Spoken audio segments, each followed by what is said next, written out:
number you have dialed is not in service at this time. Ladrón no es el que roba, sino el que se deja agarrar. Eso dice el personaje de Andrés Parra en la nueva serie de Netflix, El robo del siglo. Una serie que bien vale mucho la pena ver por las razones que te voy a enumerar a continuación. Bienvenidos.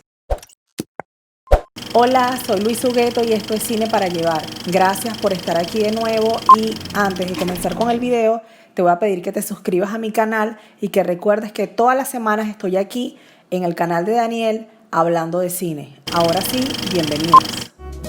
Los ladrones cinematográficos siempre tienen razones para robar, razones poderosas que la mayoría de las veces nosotros como espectadores avalamos. Y las avalamos simplemente porque nos caen bien. Los ladrones en el cine, quizás a diferencia de la realidad, siempre suelen ser muy simpáticos y tener actitudes que nos generan una gran empatía. Eso pasa con los personajes de esta serie que está basada en un hecho real en la Colombia de los años 90. Porque aunque están basados en un hecho real, las características de los personajes están tan bien delineadas que obviamente tienen mucho de ficción. Y precisamente esas características que parecen inventadas por los realizadores de la serie son los que los hacen mucho más empáticos y más cercanos al espectador. Yo diría que El robo del siglo es una serie fundamentalmente de personajes. Cien tardes de perros, la película protagonizada por Al Pacino en 1975 y dirigida por Sidney Lumet, el personaje principal se hace muy cercano y es muy fácil empatizar con él porque muestra sus necesidades, sus carencias y por ende las razones por las cuales necesita atracar un banco. Estos personajes del robo del siglo hacen algo similar. Tú empatizas desde el primer capítulo con ellos y comprendes las razones que tienen para hacer lo que van a hacer en la serie, que desde el primer episodio se cuenta y es atracar un banco.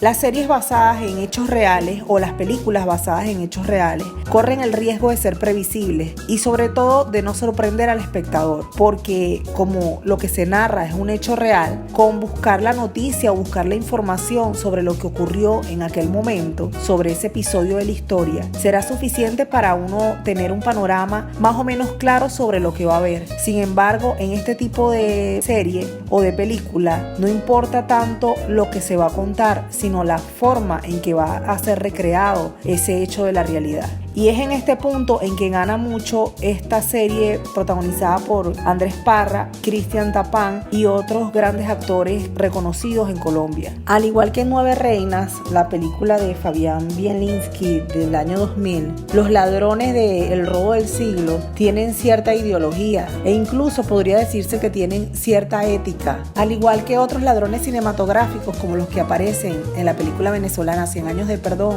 en la película que ya mencioné con Al Pacino o en Nueve Reinas, los personajes de El robo del siglo también tienen un pasado, una historia y una motivación para hacer lo que hacen y sobre todo una explicación, al menos parcial, para hacer lo que son. Y eso ayuda mucho a contextualizar la historia y a sentir que más allá de estar contándote un hecho real, están tratando de recrearlo y de darle un poco sentido a las acciones que estas personas tuvieron en la realidad. ¿Por qué alguien quiere robarse un banco? ¿Por qué alguien se vuelve ladrón? El tratar de proponer estas preguntas de forma implícita, tratando de justificar o de simplemente expresar a través de la historia personal de cada personaje las motivaciones, hace que la narrativa o los hechos que se cuentan en la serie se tornen profundos y no solamente se trate de una descripción de una realidad, sino de una realidad que está contada a partir de la perspectiva particular de cada uno de los personajes. Una realidad que cobra mayor sentido y que tiene matices según el personaje desde donde se narre, porque no todos los protagonistas de la serie, no todos los personajes tienen las mismas motivaciones, no todos tienen el mismo origen ni una misma historia personal. Ese elemento es lo que hace que la narración en sí sea dinámica, sea interesante y nunca decaiga. Hay un elemento que me encantó de la serie y es la música. La banda sonora y la forma en que se utiliza cada canción en la serie genera un gran efecto, porque a veces algunas canciones populares muy conocidas por todos en ciertas y determinadas escenas pueden verse de una forma irónica, en otras de una forma graciosa. La música acompaña muchísimo la narración y le da brillo.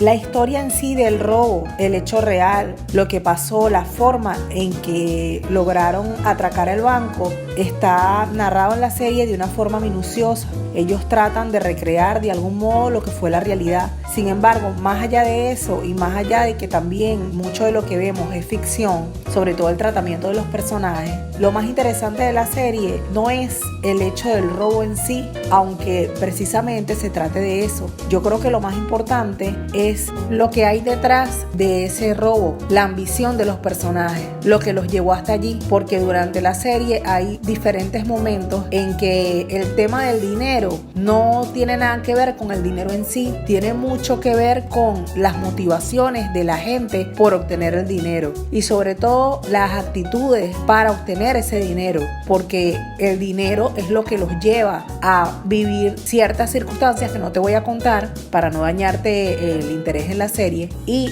va a ser de algún modo el premio pero también el castigo. También genera mucho interés algunos recursos que utilizan en la serie. Por ejemplo, el uso de imágenes reales de la época, algunos guiños a la televisión de la época. Por ejemplo, en algunos capítulos aparece la telenovela Café con aroma de mujer y otra telenovela con Alejandro Martínez de los 90. Y sobre todo el empleo, como ya dije, de imágenes reales, de entrevistas de la gente en la calle, de momentos que se vivieron en Colombia en esa época y lo que significó para la sociedad colombiana el robo de ese banco. Sin hacer apología del delito, sin glorificar a los asaltantes, sin hacer antihéroes o convertirlos en héroes, la serie cuenta un hecho real de forma efectiva y sobre todo, como he dicho durante todo este video, trata de mostrar de una forma creativa lo que puede hacer la gente por la ambición, por la necesidad real o ficticia de obtener un beneficio iba a decir que sin esfuerzo, pero realmente hacer un robo de esa magnitud yo creo que requiere de gran inteligencia y esfuerzo, pero una inteligencia y un esfuerzo manejado no de una forma convencional, o por lo menos no de una forma legal. El robo del siglo es una serie adictiva que cuando comiences a verla no vas a poder dejar de hacerlo. Yo realmente la vi en un solo día porque no aguanté la tentación. Sus 6 capítulos no son de 1 hora, la mayoría dura aproximadamente 40 minutos y son tan entretenidos que vas a querer verlos uno tras de otro. El robo del siglo está disponible en Netflix. Suscríbete a mi canal, sígueme en todas mis redes sociales. Recuerda que la semana pasada estuvimos hablando de cine cubano. Te voy a dejar en la cajita de comentarios el enlace por si no viste ese video. Soy Luis Hugueto. Gracias por visitar Cine para Llevar. Nos vemos la próxima semana. Chao.